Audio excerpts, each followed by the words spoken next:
안녕하세요. 손가락복음 선교회 지휘자 강사입니다. 오신 것을 진심으로 환영하며 해피 바이블을 열어가도록 하겠습니다. 오늘 증거드린 말씀의 제목은요. 164강 금대접이란 제목으로 하나님의 말씀을 통하여 알아보는 시간을 갖도록 하겠습니다. 금대접은 하나님의 진노의 7재앙입니다. 그래서 7대접을 7천사에게 이제 주는 그러한 사건을 보도록 하겠습니다.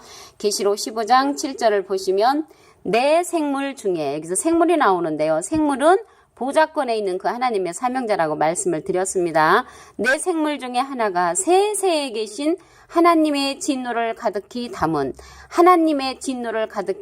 금대접 7을 그 천사에게 주니라고 기록되어 있습니다.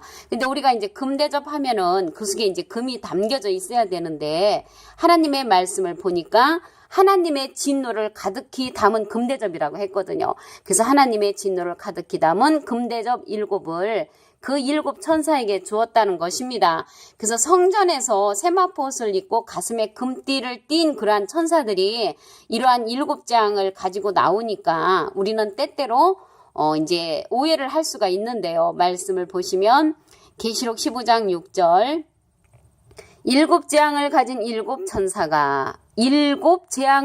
7천사가 성전으로부터 나와 맑고 빛난 세마포옷을 입고 가슴에 금띠를 띠고, 이렇게 이제 세마포옷을 입고 가슴에 금띠를 띠고 7재앙을 가진 7천사가 성전으로부터 나오니까 우리는 때때로는 이제 하나님의 진노라고 이제 생각을 안 할 수가 있는데, 계시록 15장 7절에 보니까 하나님의 진노를 가득히 담은 금대접 7을 그 천사에게 줬다는 기록이 있습니다.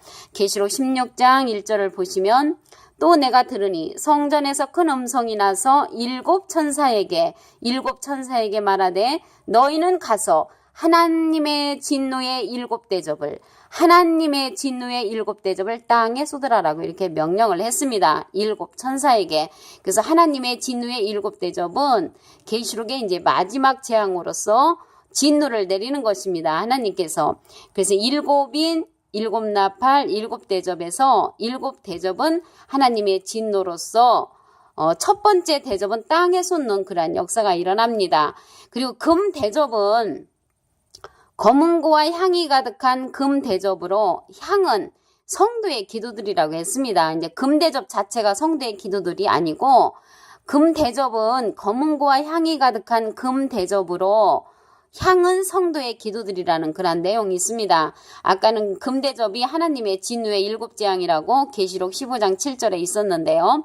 여기에서 금대접은 검은고와 향이 가득한 금대접으로 향은 성도의 기도들이라는 내용은 계시록 5장 8절에 있습니다. 책을 취하심에 내 생물과 24장로들이 어린 양 앞에 엎드려 각각 검은고와 향이 가득한 금대접을 가졌으니 이 향은 성도의 기도들이라고 기록되어 있습니다. 그래서 검은고와 향이 가득한 금대접 속에 향이 있는데 그 향은 성도의 기도들이라고 계시록 5장 8절에 기록되어 있습니다. 그리고 이제 금대접은 7재앙의 마지막 재앙이라고 했습니다.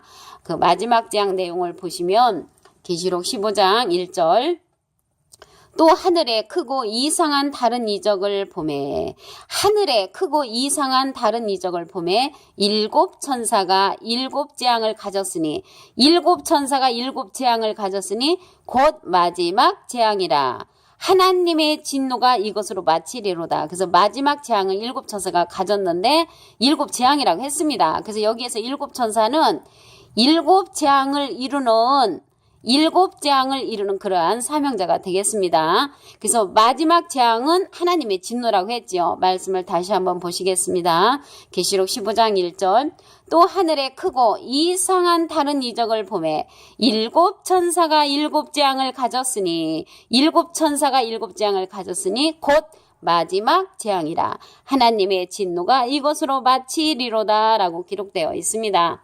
그 7천사 7재앙이 이제 마치는 그 시기에 성전에 능히 들어갈 자가 없다고 했습니다. 계시록 15장 8절을 보시게 되면은 하나님의 영광과 능력을 인하여 성전에 연기가 차게 되매, 성전에 이제 연기가 차게 되매 일곱 천사의 일곱 재앙이 마치기까지는 성전에 능히 들어갈 자가 없더라. 지금 신천지라고 새하늘이라고 성전에 들어가 있는 자들은 일곱 천사 일곱 재앙이 마치기까지는 능히 들어갈 자가 없는데 거기가 진짜 성전은 아니겠지요. 왜? 일곱 천사 일곱 재앙이 아직 맞춰지지도 않았는데 자기네 성전이 신천지라고 그 말하면은 거기 진짜 성전이 아닙니다.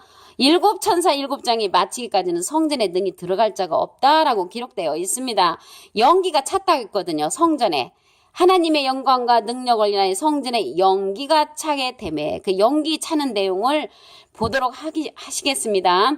계시록 9장 1절에서 2절을 보시게 되면 다섯째 천사가 나팔을 불매 내가 보니 하늘에서 땅에 떨어진 별 하나가 있는데 땅에 떨어진 별 하나가 있다는 것입니다. 아까는 일곱 대접이 마지막 재앙인데 여기는 다섯째 천사가 나팔을 불매라는 것을 볼 때 다섯째 나팔 때 하늘에서 떨어진 별이 받는 열쇠가 있는데 저가 무저갱의 열쇠를 받았다고 했습니다. 무저갱의 열쇠를 받았는데 무저갱을 이제 여니까 그 구멍에서 큰 풀무의 연기 같은 연기가 올라온다고 했거든요.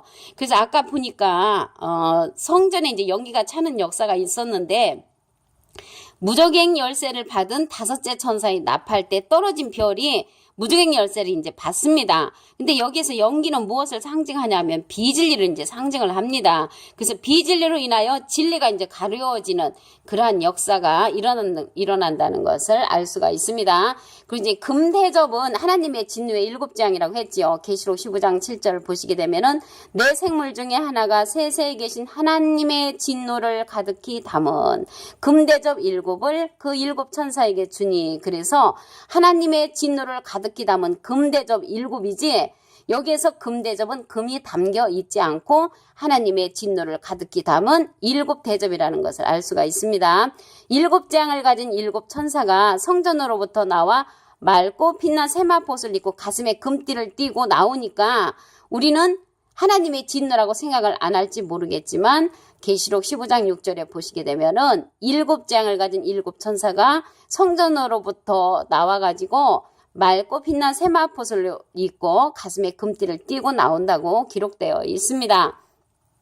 계시록 16장 1절을 보시면 또 내가 들으니 성전에서 큰 음성이 나서 일곱 천사에게 말하되 너희는 가서 하나님의 진노의 일곱 대접을 땅에 쏟으라라고 했습니다. 그래서 하나님의 진노의 일곱 대접을 누가 쏟냐면 일곱 천사가 쏟는다는 것입니다. 그래서 하나님의 진노의 일곱 대접은 일곱 천사가 그러한 일을 행한다는 것을 알 수가 있습니다. 그리고 금대접은 검은과 향이 가득한 금대접으로 향은 성도의 기도들이라고 했습니다. 금대접이 성도의 기도가 아니고 금대접 속에 검은고와 향이 가득한 이제 금대접이 있는데 향은 성도의 기도들이라는 내용을 보도록 하겠습니다. 계시록 5장 8절 책을 취하심에 내 생물과 24장로들이 어린 양 앞에 엎드려 각각 검은고와 향이 가득한 금대접을 가졌으니 이 향은 이제 향기죠. 향은 성도의 기도드리라 라고 계시록 5장 8절에 기록되어 있습니다. 그리고 이제 금대접은 일곱 재앙의 마지막 재앙입니다. 그 재앙이 일곱째인 일곱 나팔 일곱 대접인데 여기에서 일곱 재앙의 마지막 재앙은 금대접으로서 일곱 대접을 뜻하는 것입니다. 계시록 15장 1절을 보시게 되면은 또 하늘에 크고 이상한 다른 이적을 보매 일곱 천사가 일곱 재앙을 가졌으니 곧 마지막 재앙이라. 마지막 재앙이 하나님의 진노라고 했죠. 하나님의 진노가 이것으로 마치리로다. 그래서 계시록 15장 1절에 기록되어 있습니다. 그리고 계시록 15장 8절을 보시게 되면은 하나님의 영광과 능력을 인하여 성전에 연기가 차게 되매 성전에 연기가 차는 것은 재앙의 사건이죠. 일곱 천사의 일곱 재앙이 마치기까지는 성전에 능히 들어갈 자가 없다라고 기록되어 있습니다. 그래서 이 연기 차는 그 역사는 계시록 9장 1절에서 보시게 되면은 다섯째 그 나팔 때 땅에 떨어진 별이 이제 그 연기가 차는 역사를 받게 됩니다. 계시록 9장 1절 보시면 다섯째 천사가 나팔을 불매 내가 보니 하늘에서 땅에 떨어진 변화 하나가 있는데 저가 무저갱의 열쇠를 받았더라. 그래서 저가 무저갱을 여니까 그 구멍에서 큰 풀무의 연기 같은 연기가 올라오매 해와 공기가 그 구멍의 연기로 인하여 어두워지며 이렇게 기록되어 있습니다. 여기에서 연기는 비진리를 이제 상징을 합니다. 비진리로 인하여 진리가 가리워지는 사건을 이렇게 기록되어 있습니다. 그러면 여기에서 금대접에 있는데요. 우리가 대접이 과연 어떠한 내용을 포함하고 있는가 대접에 관해서 보도록 하겠습니다. 첫째 대접을 이제 땅에 쏟으면요. 악하고 독한 헌대가 짐승의 표를 받은 사람들과 그 우상에게 경배하는 자들에게 난다고 했습니다. 계시록 16장 2절에 보시게 되면 기록되어 있습니다. 그리고 이제 둘째 대접은요, 바다에 쏟는다고 했습니다. 바다에 쏟으니까 죽은 자의 피같이 이제 바다가 돼버리고요. 그 가운데 있는 모든 생물들이 죽는 역사가 둘째 대접의 사건입니다. 계시록 16장 3절에 기록되어 있습니다. 그리고 이제 셋째 대접은 강과 물 근원에 이제 쏟는데요. 강과 물이 전부 다 이제 피가 되는 그러한 사건입니다. 계시록 16장 4절에 기록되어 있습니다. 그리고 넷째 대접은요, 해에다가 쏟습니다. 이제 해가 권세를 받아 불로 사람들을 이제 태우지요. 사람들이 크게 태웁니까? 이 재앙들을 이제 행하는 권세를 가지 하나님의 이름을 이제 회방을 합니다. 또 회개의 영광을 주께 돌리지 않는 그러한 사건이 넷째 대접의 이제 사건입니다. 계시록 16장 8절에서 9절입니다.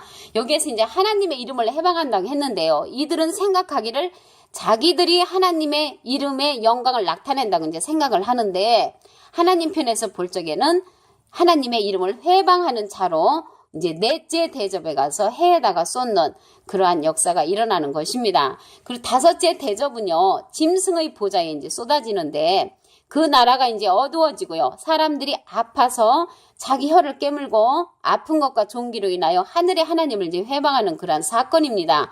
계시록 16장 10절에서부터 11절에 기록되어 있습니다. 그리고 이제 여섯째 대접은요, 큰 강 유브라데에 쏟습니다. 이제 강물이 말라서 동방에서 오는 왕들의 이제 길이 예비가 되는데요.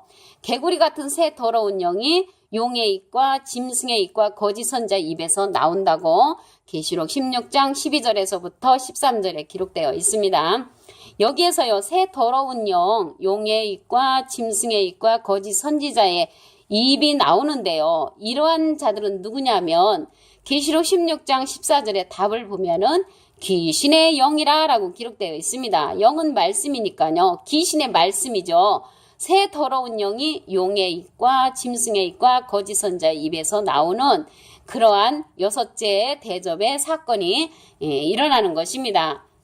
그리고 일곱째는요, 그 대접을 공기 가운데 쏟는데 큰 음성이 성전에서 보좌로부터 나서 번개와 음성들과 내성이 있는데 큰 지진이 있죠. 너무너무나 큰 지진이 오는 것입니다. 큰 성이 세 갈래로 이제 갈라지고요. 만국의 성들도 이제 무너지고 큰 성 바벨론이 하나님 앞에 기억하신 바인데요. 맹렬한 진노의 포도주잔을 받는 그러한 사건이 일어나지요. 일곱째 대접을 쏟으면 계시록 16장 17절부터 기록되어 있습니다. 그래서 오늘요, 결론적으로 말씀을 들으면 164강 금대접이란 제목으로 하나님의 말씀을 통하여 상고해보는 시간을 가졌습니다. 감사합니다.